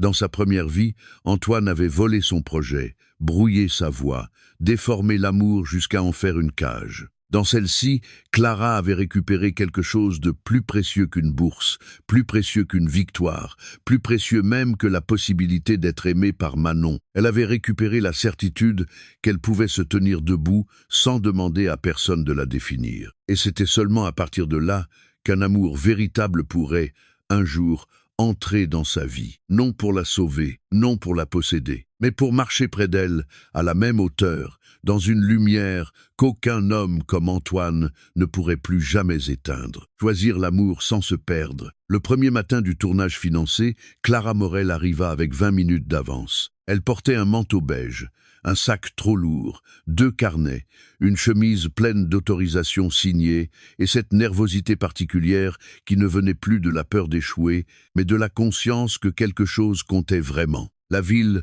se réveillait lentement autour d'elle. Les vitrines encore fermées reflétaient une lumière pâle. Les camions de livraison bloquaient les rues étroites. Une femme traversait avec un bouquet de fleurs enveloppé dans du papier journal. Sur le trottoir, Clara s'arrêta devant le petit atelier où devait avoir lieu le premier tournage officiel de Femmes invisibles. Pendant quelques secondes, elle ne bougea pas. Dans sa première vie, ce projet avait été arraché à ses mains avant d'avoir pu devenir réel. Il avait porté un autre nom, une autre voix, une autre ambition. Antoine avait transformé son regard en outil de carrière. Elle était restée dans l'ombre de son propre rêve, persuadée que si elle avait été plus forte, plus rapide, plus brillante, il n'aurait pas pu le lui prendre. Mais ce matin-là, son nom était sur les documents. Son intention était claire. Manon assurait la direction photographique. Samira avait accepté de devenir le premier portrait long. Madame Renaud supervisait la partie pédagogique. Et Antoine n'était plus qu'un bruit lointain, même si ce bruit n'avait pas encore disparu totalement. Clara posa la main sur la porte de l'atelier. Elle sentit une émotion monter. Pas de triomphe, pas de vengeance. Quelque chose de plus simple. La sensation d'être enfin entrée dans sa propre vie. « Tu vas rester devant la porte jusqu'à ce que le projet vieillisse ?» Clara se retourna. Manon arrivait avec son appareil photo autour du cou, un sac de matériel sur l'épaule et 2 cafés dans les mains. Ses cheveux courts étaient un peu en bataille à cause du vent. Elle avait ce visage concentré des jours importants, mais ses yeux souriaient. Clara prit l'un des cafés. Je faisais un moment symbolique. Ah, pardon d'avoir interrompu la grande communion avec la poignée. Tu es terrible et ponctuelle. Clara sourit. Depuis la victoire au comité, quelque chose avait changé entre elles, mais rien n'avait été forcé. Elles continuaient à travailler ensemble, à s'écrire trop tard, à rire dans les salles vides, à s'arrêter parfois au bord d'une phrase qui aurait pu devenir plus intime. Manon avait gardé sa promesse, rester dans le paysage, pas comme une béquille, mais comme une personne avec son propre chemin. Clara, elle, apprenait à marcher, seule quand il le fallait, à côté de Manon quand c'était juste. Ce matin-là, en la voyant ajuster son appareil, Clara sentit de nouveau cette tendresse profonde qui n'avait plus rien d'une fuite. Elle ne voulait pas courir dans les bras de Manon pour oublier Antoine. Elle voulait marcher vers elle parce que son cœur reconnaissait une paix qu'il n'avait jamais connue. Mais elle savait aussi qu'il restait une dernière porte à fermer. Antoine. Il n'avait pas complètement disparu. Après le comité, il avait quitté temporairement l'école. Mais son silence n'était pas celui d'un homme qui accepte. C'était celui d'un homme qui attend que l'attention baisse. Quelques connaissances communes avaient encore essayé de nuancer l'histoire. Certains disaient qu'il avait seulement été maladroit, d'autres que Clara avait été dure. Une fille avait même osé dire « Tu sais, il t'aimait sûrement à sa manière ». Clara avait répondu « Sa manière n'était pas un endroit où je pouvais vivre ». Et elle avait continué. Le tournage commença. Samira les accueillit avec du thé à la menthe et des biscuits secs. Manon installa les lumières sans envahir l'espace. Clara expliqua chaque étape, redemanda le consentement, précisa que Samira pourrait arrêter l'entretien quand elle le voudrait. « Vous êtes très prudente », dit Samira en souriant. Clara répondit « J'ai appris que raconter quelqu'un demande plus que de l'admiration. » Samira hocha la tête. « Alors racontez bien. » L'entretien dura 2 heures. Samira parla de ses mains, de sa mère qui lui avait appris à coudre, des clientes qui demandaient des miracles sans connaître son prénom, des jeunes stylistes qui la traitaient parfois comme un meuble utile. Elle parla aussi de fierté, pas une fierté spectaculaire, une fierté têtue, modeste, celle de savoir qu'une robe tient parce que vos doigts ont corrigé l'erreur de quelqu'un d'autre. Clara posa des questions avec douceur. Manon photographia sans voler. À un moment, Samira regarda l'objectif et dit « On croit que les femmes invisibles veulent devenir célèbres. Ce n'est pas toujours ça.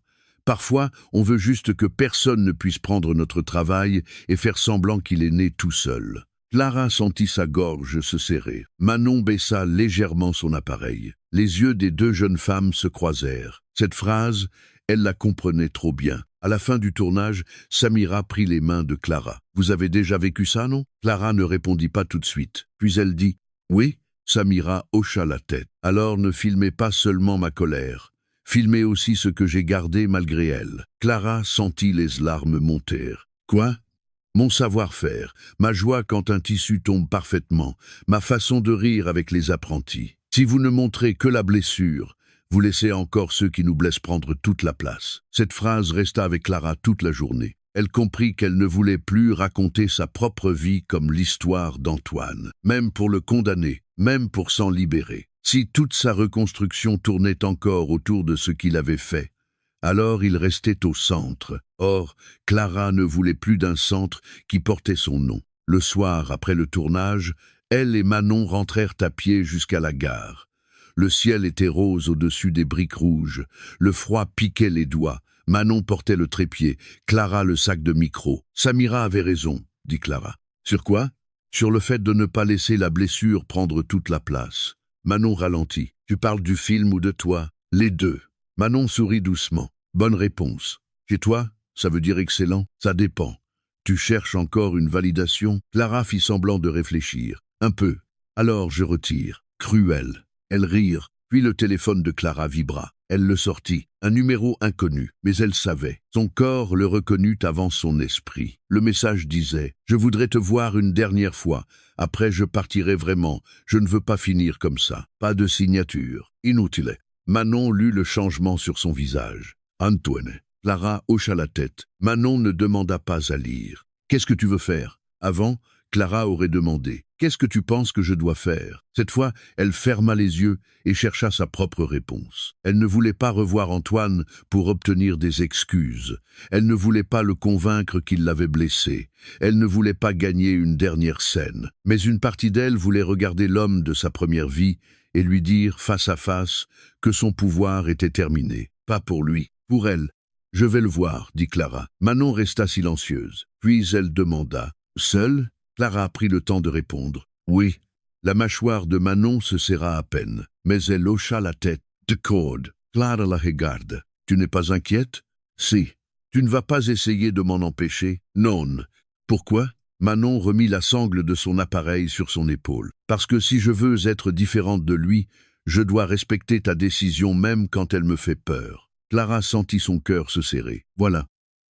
La différence, pas dans les grandes déclarations, dans ce moment précis où Manon aurait pu utiliser son inquiétude pour contrôler, et choisissait au contraire la confiance. Clara murmura « Je t'écrirai quand ce sera fini. Je serai réveillée. » Manon, je sais, tu n'as pas besoin d'être surveillée, mais j'ai le droit d'être disponible. Clara sourit doucement. Oui. Le rendez-vous eut lieu le lendemain soir, dans un café près de la Grand Place. Clara choisit l'endroit. Public, lumineux, neutre, pas le verre bleu, pas un lieu de mémoire, pas une table où Antoine pourrait réécrire le passé. Il arriva avant elle, toujours beau, toujours soigné, mais quelque chose s'était déplacé dans son visage. La fatigue, peut-être, ou l'amertume.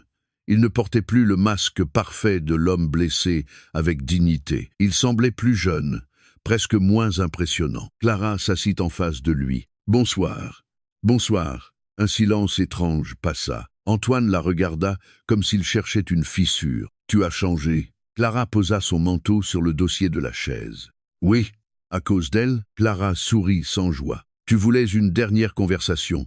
Ne la gaspille pas en parlant de Manon. » Son visage se ferma une seconde. Puis il soupira. « Très bien. » Le serveur prit leur commande.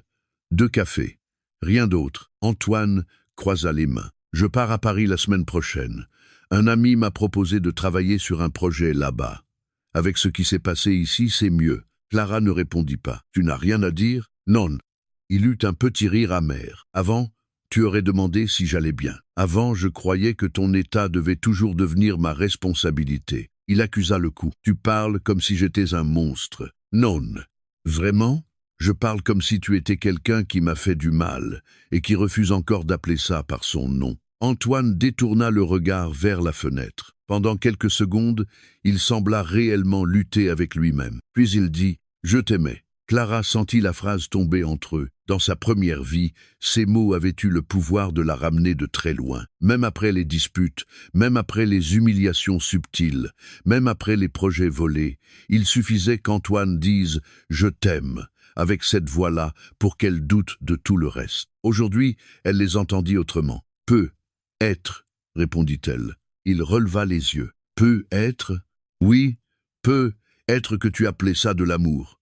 C'en était. Alors ton amour avait besoin que je sois petite. Il s'écrispa. C'est injuste.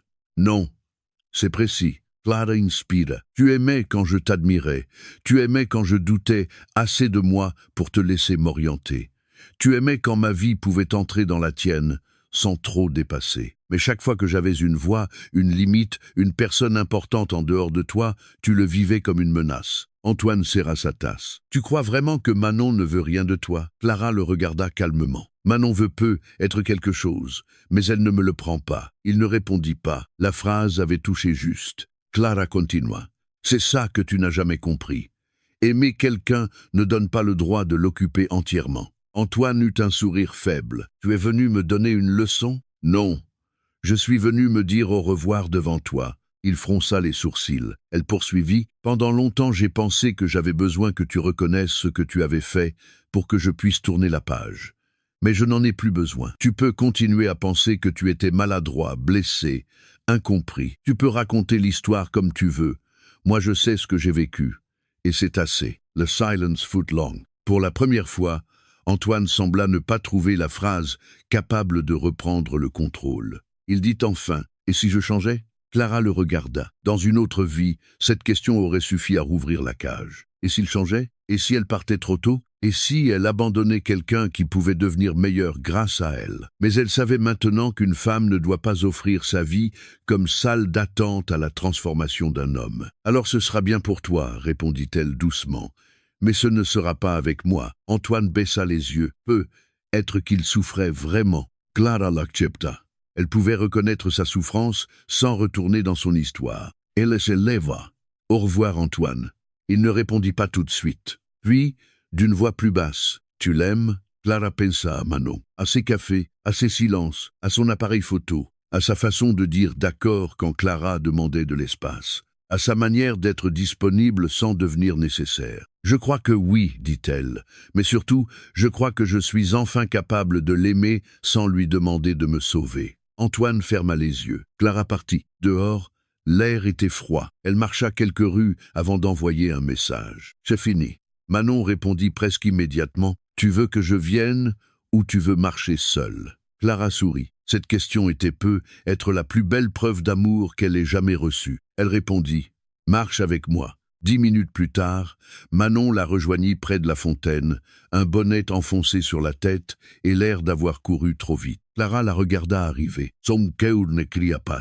Il s'ouvrit. Manon s'arrêta devant elle. « Ça va? »« Oui. »« Vraiment? » ?»« Pas parfaitement, mais oui. » Manon hocha la tête. « Tu veux parler? »« Pas tout de suite. »« D'accord. » Elles commencèrent à marcher, sans se toucher d'abord. Puis Clara tendit la main. Manon la regarda. « Tu es sourd? » Clara sourit. « Je ne suis plus en train de fuir. » Manon prit sa main. Le geste était simple, mais il contenait une vie entière réparée autrement. Quelques semaines plus tard, Femmes Invisibles entra en production officielle.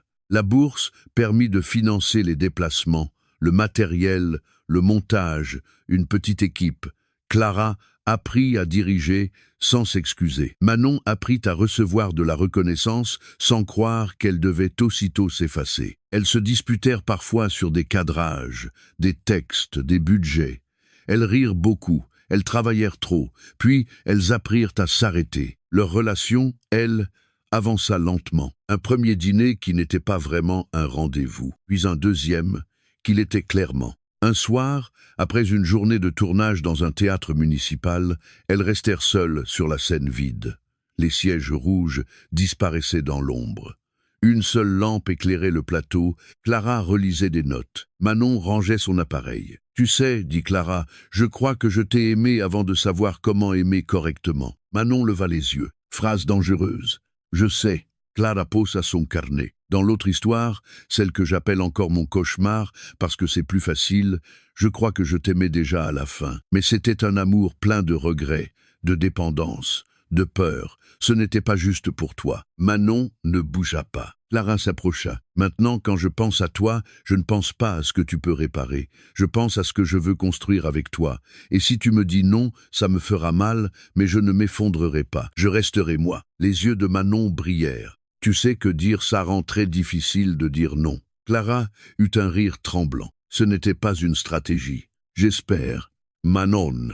Oui? Yetaime. Le silence qui suivit fut immense. Manon baissa les yeux. Puis, elle rit doucement, avec des larmes dans la voix. J'ai attendu longtemps pour entendre ça. Clara sentit son cœur se serrer. Je suis désolé. Manon secoua la tête. Non. Pas ce soir. Elle fit un pas vers elle. Ce soir, je ne veux pas mesurer ce qui a été perdu. Je veux juste être là. Clara sourit. Tu es très douée pour ça. Être là? Oui. Manon leva une main et effleura sa joue. Je t'aime aussi, Clara. mais je t'aime entière. Pas effondrée dans mes bras, pas en train de courir loin de lui, pas en train de me demander de prouver que tu vaux quelque chose. Je t'aime quand tu prends trop de notes, quand tu oublies de manger parce qu'un entretien t'obsède, quand tu trembles avant de parler et que tu parles quand même. Je t'aime quand tu marches seul et que tu reviens parce que tu en as envie, pas parce que tu as peur. Clara pleura. Mais cette fois, les larmes ne demandaient pas à être sauvées. Elle disait seulement que la vérité avait enfin trouvé un endroit doux où se poser. Leur premier baiser fut lent, sans urgence, sans victoire sur Antoine, sans musique dramatique, sans promesse impossible. Juste deux femmes sur une scène vide, dans une lumière simple, choisissant de ne plus appeler amour ce qui les diminuait. Un an plus tard, Femmes invisibles fut présentée dans une petite exposition à Bordeaux, puis dans plusieurs écoles de communication. Le documentaire pilote circula dans des festivals étudiants et reçut un prix modeste, mais important. Les portraits de Manon furent salués pour leur pudeur, les textes de Clara pour leur force calme. Samira vint au vernissage avec une robe qu'elle avait cousue elle-même. « Cette fois, tout le monde saura qui l'a faite », dit-elle. Clara rit et l'embrassa sur les deux joues. Antoine réapparut parfois en ligne, dans des projets moins brillants qu'il ne l'aurait voulu. Il ne devint pas un monstre public. La vie est rarement aussi simple. Mais son nom n'avait plus le pouvoir de glacer Clara. Lorsqu'elle le croisait dans une publication commune, elle ressentait seulement une distance, comme on regarde une route qu'on aurait pu prendre et qui disparaît dans le brouillard. Sa famille mit du temps à comprendre Manon. Certains amis posèrent des questions maladroites, d'autres disparurent. Clara apprit que choisir sa liberté ne signifie pas être applaudi par tout le monde. Cela signifie être capable de ne plus se trahir pour garder une place auprès de ceux qui ne savent vous aimer qu'à condition que vous restiez lisible pour eux. Manon resta, pas toujours simplement. Aucune histoire saine n'est parfaite parce qu'elle est saine. Elles eurent peur parfois. Clara de redevenir dépendante. Manon d'être encore celle qui aime plus fort en silence. Alors elles parlaient, mal au début, mieux ensuite. Elles apprirent à se demander « Est-ce que je te choisis ou est-ce que je te retiens? Est-ce que je t'aide ou est-ce que je décide à ta place? Est-ce que j'ai besoin de toi ou est-ce que j'ai peur de moi sans toi ?» Ces questions ne rendaient pas l'amour moins romantique. Elles le rendaient habitable. Le soir du vernissage à Bordeaux, Clara sortit prendre l'air sur le quai. La Garonne reflétait les lumières de la ville. Le vent soulevait légèrement sa robe. Elle pensa à la pluie de sa mort, à cette autre nuit où elle avait cru que tout était fini. Manon la rejoignit avec 2 verres de jus de pomme parce qu'elles avaient oublié de manger, encore une fois. « Tu fais un moment symbolique ?» demanda-t-elle. Clara sourit. « Peut être. Dois-je respecter la communion avec le fleuve? Moque-toi. Manon lui tendit un verre. Jamais. » Elles restèrent côte à côte. Clara regarda les lumières. « Tu sais ce qui me frappe? Dis-moi. J'ai cru que renaître voulait dire éviter Antoine. » Manon l'écouta. Mais ce n'était que le début. Le plus difficile, ce n'était pas de le quitter. C'était d'arrêter de chercher quelqu'un pour remplacer la place qu'il occupait. Manon hocha doucement la tête. Clara continua. « Je devais récupérer cette place pour moi. » Elle se tourna vers elle. « Et seulement après, je pouvais te choisir sans te transformer en sauvetage. » Manon prit sa main. « Je crois que c'est pour ça que je peux y croire. » Clara sourit. « À nous ? » « Oui, à nous. » Le silence entre elles était plein, calme, vivant. Clara pensa à la jeune femme qu'elle avait été dans sa première vie, celle qui confondait jalousie et passion, sacrifice et fidélité, douleur et profondeur. Elle aurait voulu lui dire que l'amour ne doit pas forcément brûler pour être vrai, qu'une main douce peut être plus puissante qu'une promesse intense, que partir n'est pas toujours abandonner l'autre, parfois c'est revenir à soi. Manon posa sa tête contre son épaule. Clara serra ses doigts. Dans sa première vie, Clara avait confondu l'amour avec la douleur, la jalousie avec la passion et le sacrifice avec la fidélité. Elle avait cru qu'être choisie par Antoine valait mieux que rester seule avec ses rêves. Elle avait appris trop tard que certains amours ne vous tuent pas d'un coup. Ils vous effacent phrase après phrase, excuse après excuse, jusqu'à ce que vous appeliez tendresse la main qui ferme la porte. Mais après être revenue à la vie, Clara comprit qu'aimer vraiment ne voulait pas dire disparaître dans les bras de quelqu'un. Aimer vraiment, c'était pouvoir rester entière, libre, respecter et choisir, enfin, la personne qu'il avait toujours regardée comme une lumière, même lorsqu'elle-même ne voyait plus que ses ruines. Cette fois, Clara ne fut pas sauvée par l'amour. Elle se choisit, et c'est parce qu'elle se choisit d'abord qu'elle put, enfin, aimer Manon sans se perdre.